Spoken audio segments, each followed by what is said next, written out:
Sando, obviously you made the call about the heat last week against Brisbane. Do you regret making that call, and has it given Richmond extra positivity this week and hurt your players at all? Or?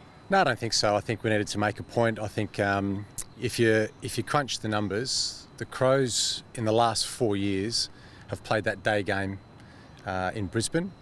Collingwood, it's been, I think, 14 years since they've played a day game at the Gabba. Essendon, 18 years. Hawthorn, 7 years. Richmond, 13 years. For some reason, Adelaide are okay to play a day game in Brisbane in the middle of the hottest time of the year for them. So I know it was reported about the weather too, 27 degrees or whatever, but they measure the temperature in the shade. They don't measure the temperature out in the middle of the ground. So our numbers were more like, low 30s. So then, I think that puts pressure on our boys coming back for a 6-day break. But our boys have recovered really well. It's a desperate time of the season where wins are critical.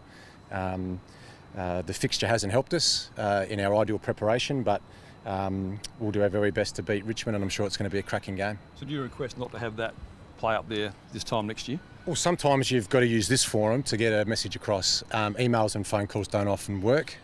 Sometimes when you need a message, you need 7 or 8 microphones in front of you.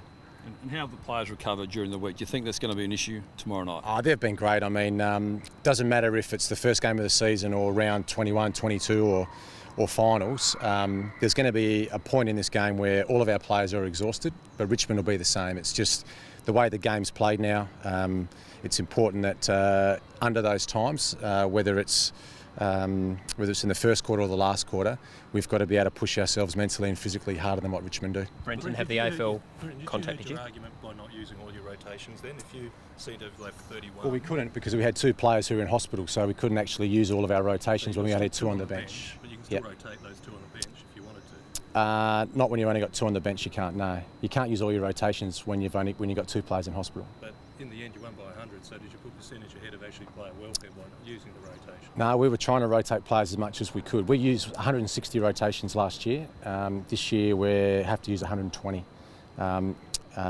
Unfortunately, the interchange cap of 120 has seen an increase in injuries. They thought it wouldn't. They thought it would decrease injuries, collision injuries. There's more concussions and there's more calf injuries. So has it worked? You've used more rotations than 91. Yeah, we couldn't use our rotations because we only had 2 on the bench. Yeah, but at other times when you've had 2 on the bench, you've been in the high hundreds. Yeah, that's right. We're still the highest rotating side. We like to rotate more, keep speed on the game. We'd like to use 160 rotations.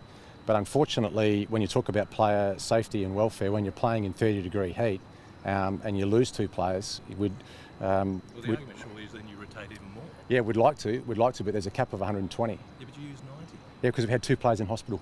Yeah, but you've had 2 players out of your field like a game against Melbourne. How many rotations did you use against Melbourne? Well, you have to try and keep putting speed on the game and rotate, but we weren't able to. We tried to rotate players as much as we could. Dangerfield was downstairs for 7 or 8 minutes getting his ankle retaped, so we only had 1 on the bench. We would love to be able to rotate more, but unfortunately the cap's at 120. Injuries have increased. No, but that doesn't answer the question. Though, in Melbourne you used, what was it against Melbourne? How many did you rotate against Melbourne? We try to use the most rotations that we can. Sometimes you can't rotate players, but we're trying to use the most. Though, doesn't it, if you don't use them? We would like to rotate 160 times, but we can only rotate 120. I think we get to the point, Michael, we're going around in use them all. So Yeah. doesn't that hurt your argument at AFL House? No, not sure. Have we got any more questions? Because we've got to go into play. What does he add to the group? And he's been training as a forward this year as well as a defender, so that versatility. I think for us, he's the obvious one with Andy Otten going down. I mean, he's quite versatile. He can play tall and small, and a bit like Andy, he's got the ability to play on players deep in the goal square and also up the ground. But yeah, once again, he has played forward for us as well and done that role pretty well. So I'm sure we'll see him at different ends of the ground. What's he brought to his game this year? Because he sort of looked like he was going to break out last year. Yeah, it was probably 2012 he was outstanding, and then he's had some injury setbacks over the last sort of year and a half. But for us, I mean, he's the perfect versatile player. 192 centimetres, left footer, really quick. As I said, can play tall and small. So he comes in to the team at the right time of the year, and unfortunately had to be when Andy was injured. But yeah, I'm sure he'll be a really important player for us. Brendan, where's Scott Thompson at? Is he going to be okay? Yeah, really close this week. he's almost certainly going to play next week. So we just needed to be sure. We're 0-3 when we made that call with Tomo. He hasn't been able to get through the last 3 times we've played him. So particularly this time of year, we had to ensure that he could get through a good, decent training base before we could expose him to another AFL game. He's comfortable with that. He's had a couple of really good sessions this week, but just not quite right. So he'll almost certainly play against Kangaroos next week. Lynch. Yeah, Lynch unfortunately couldn't get on the track this week, still too sore. So I think it'll be a bit clearer for Lynchy probably next week. I think probably Monday or Tuesday next week, when the swelling goes down in his neck, we'll probably have a bit more information for you. But disappointed for Tommy because he's another one that just cannot get any consistency or continuity with his training. So we'll have to just wait and see with Tommy. And as I said, I think probably next Monday or Tuesday we'll have some more information with you on him. Half said last night, I think, on the radio that there was still a little bit of tingling in his right arm. How frightening is that? Yeah, I mean that was, and once again, I feel a bit for Tommy because he's been criticised this week for ducking his head. Don't forget, out here against Melbourne, when he came up and lifted his head, he got his jaw smashed in half. So I think Tommy this time, instead of lifting up his head in the contact, he actually kept his head down and, could have been disastrous for him. And I know it's not good because he's missing a game, but that could have been a lot worse.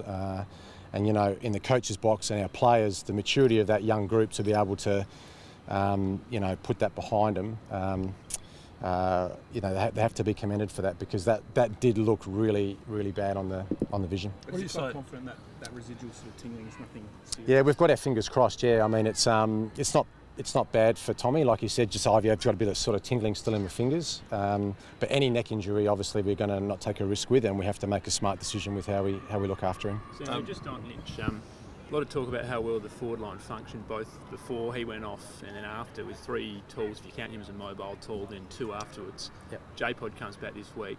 Have you given any thought to, when you've got all 4 sort of key tools available, whether you can squeeze them in? Yeah, we give that a lot of debate.